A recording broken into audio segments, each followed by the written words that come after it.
कार्तिक मातम में 20वां अध्याय। राजा पृथु ने पूछा, हे देव ऋषि, इसके पश्चात युद्ध में क्या हुआ तथा वह दैत्य कैसे मारा गया? कृपा करके उस कथा को मुझसे कहो। नारद जी ने कहा, जब गिरजा वहां से अदृश्य हो गई और गंधर्वी माया भी विलीन हो गई, तब भगवान वृषध्वज चैतन्य हो गए। उन्होंने लौकिकता व्यक्त करते हुए बड़ा क्रोध किया।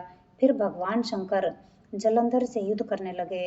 जलंधर शंकर के बाणों को काटने लगा, परंतु जब काट न सका तो उसने माया की पार्वती बनाकर अपने रथ से बांध ली, जो विलाप कर रही थी। तब अपनी प्रिय पार्वती को इस तरह कष्ट में पड़ा देख के लौकिक लीला दिखाते हुए शंकर जी सांसारिक जनों की तरह व्याकुल हो गए और उन्होंने अग्नि पुंज की तरह भयंकर रौद्र रूप धारण किया।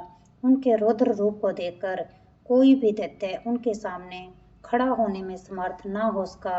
यहाँ तक कि शुंभ और निशुंभ भी युद्ध में स्थित होने को समर्थ न हो सके। जलंधर की सारी माया क्षण भर में नष्ट हो गई।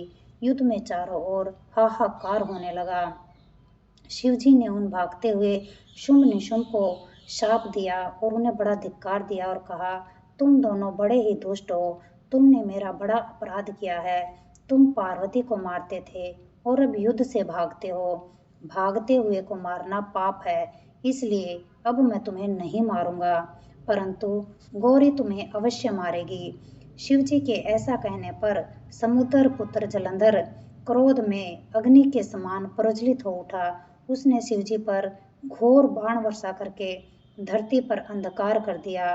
तब उस दैत्य की ऐसी चेष्टा देखकर शंकर जी बड़े ही क्रोधित हुए और उन्होंने अपने बनाए हुए सुदर्शन चक्र को चलाकर उनका सिर काट दिया। एक प्रचंड शब्द के साथ उसका सिर धरती पर गिर पड़ा और भयंकर हाहाकार होने लगा। अंजल पर्वत के समान उसके शरीर के 2 खंड हो गए। उसके रुधिर से संग्राम भूमि व्याप्त हो गई। सारी धरती विवल हो गई। शिवजी की आज्ञा से उसका रक्त और मांस महागौरों में जाकर रक्त का कुंड हो गया और उसके शरीर का तेज निकलकर शंकर जी के शरीर में वैसे ही प्रवेश कर गया जैसे कि वृंदा का तेज गौरी जी के शरीर में प्रवेश हुआ था।